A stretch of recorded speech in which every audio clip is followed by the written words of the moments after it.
Cela fait 2 semaines, jour pour jour, que des centaines de camions, des milliers de manifestants ont convergé jusqu'à Ottawa, la capitale canadienne. Ils occupent le centre-ville par des températures extrêmement froides en plein hiver. Ils exigent la levée des restrictions sanitaires et de l'obligation vaccinale pour franchir la frontière. Bonjour Marie-Claude Lortie. Bonjour. Et bienvenue sur Sud Radio. Vous êtes rédactrice en chef du journal Le Droit au Canada. Des manifestants qui devraient d'ailleurs encore converger ce week-end vers la colline du Parlement à Ottawa. Ils étaient 18 000 la semaine dernière. Combien seront-ils cette semaine? On s'y attend à ce qu'ils soient plus nombreux? Je pense pas qu'ils seront plus nombreux. Je pense que le week-end dernier, c'était vraiment le maximum. 18 000, moi, j'ai pas entendu ce chiffre-là. On était plutôt dans les 10 000 selon Mhm. la police. C'est difficile d'évaluer parce que les camions sont nombreux, mais les camions, c'est gros quand même. Oui. Donc, ils prennent beaucoup de place dans les rues principales de tout le centre de la ville. Je pense qu'on les compte plus par centaines que par milliers, les camions. Mhm. Il y a aussi d'autres mouvements qui ont commencé à bouger du côté du Québec, du nord du Québec, notamment en Ontario. Il y a des camions qui promettent d'aller manifester devant les législatures provinciales. Donc, c'est plus de ce côté-là que ça risque de s'épandre, si on veut.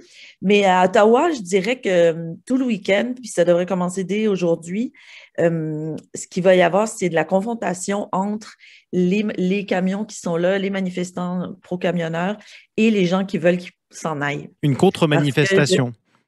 Exactement, parce que de plus en plus, les gens commencent à en avoir vraiment assez de cette présence au centre-ville parce que les camions prennent énormément de place, ils polluent beaucoup. Il n'y a pas d'infrastructure pour tous leurs besoins de leurs besoins sanitaires, leurs besoins alimentaires, tout ça. Et, euh, et le centre-ville, c'est vraiment, il y a beaucoup d'immeubles gouvernementaux, etc., mais il y a aussi des maisons et des gens qui habitent là, puis les camions se sont étalés dans les quartiers résidentiels.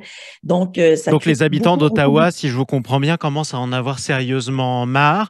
Que donne l'opinion publique canadienne en général, et même en dehors d'Ottawa, par rapport à ce mouvement? Est-ce que c'est un mouvement qui est soutenu dans les sondages ou pas du tout? Je dirais que c'est un mouvement qui est très controversé en ce moment, le mouvement des klaxons, parce que ça aussi, faut pas oublier la trame sonore de tout cet événement-là, c'est l'incessant bruit des klaxons Ouais. des camions. Et ça aussi, c'est très dérangeant pour les résidents. Donc, c'est la révolution des klaxons. Euh, j'ai pas vu de grands sondages publiés dans les grands médias qui nous dit exactement ce que la population en pense, mais ce qui était assez clair à Ottawa le week-end dernier quand ça a commencé, c'est qu'il y avait un mélange d'exaspération et de sympathie. Hmm. Parce que les gens en ont quand même marre de toutes les restrictions. Puis au Canada, on en a encore beaucoup sur le port du masque, sur le passeport vaccinal.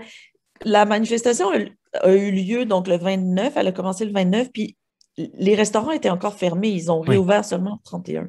Donc, il y a quand même beaucoup de gens qui en ont assez, puis qui se demandent comment ça se fait que nous, le Canada, ça nous prend tellement de temps pour lever les limites.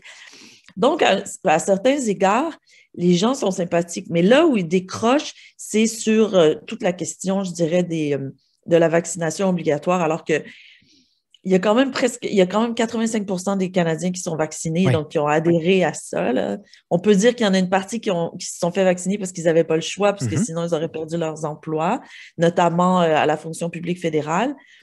Mais la population est quand même derrière les mesures qui ont été mises en place par les gouvernements pour lutter contre la pandémie.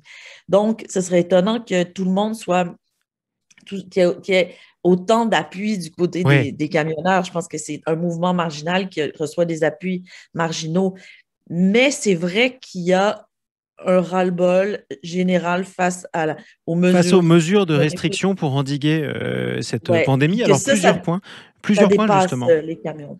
Plusieurs points à soulever avec vous, Marie-Claude Lortie. D'abord, où en est l'épidémie du côté du Canada? Est-ce que la situation est toujours compliquée? Est-ce que les hôpitaux sont toujours débordés?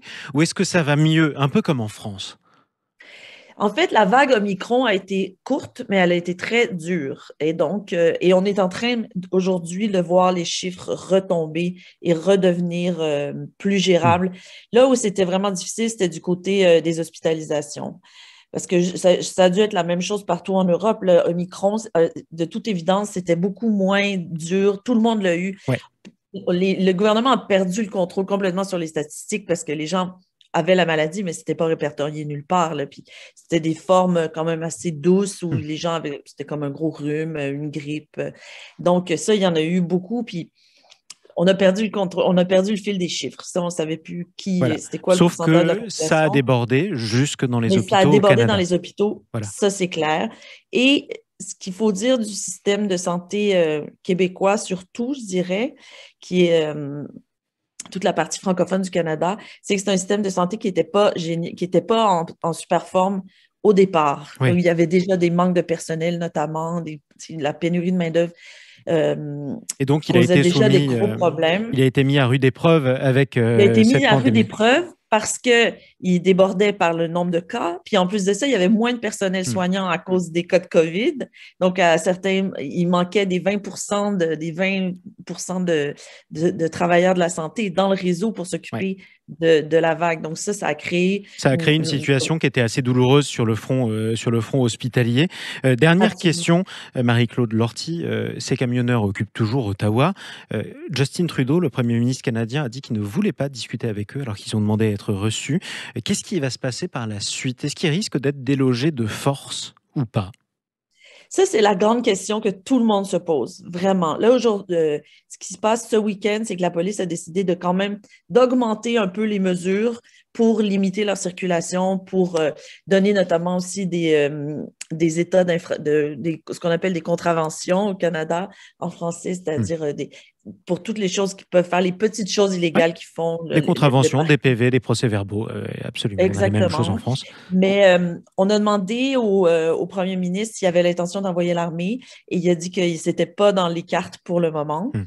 Mais c'est sûr que tout le monde se demande combien de temps ça va durer, puis combien de temps, jusqu'où la patience Ouais. des élus va durer, parce que ce qu'il y a de frappant en ce moment, c'est qu'il y a une campagne électorale municipale à Ottawa et tous les élus municipaux se sont fait entendre là-dessus, et notamment les candidats Mhm. à la mairie, évidemment, qui demandent que la police fasse quelque chose de musclé pour que le bruit arrête Ouais. et que le calme revienne. Voilà, Pourvu en tout cas que ça se termine le plus possible dans le calme. Merci pour cet dans le éclairage.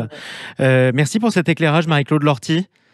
Merci à vous. Je rappelle que vous êtes rédactrice en chef du journal Le Droit au Canada et d'ailleurs, tous ceux qui nous écoutent sur Sud Radio qui veulent se tenir au courant de la situation sur place peuvent se rendre aussi sur votre site internet ledroit.com. Merci beaucoup Absolument.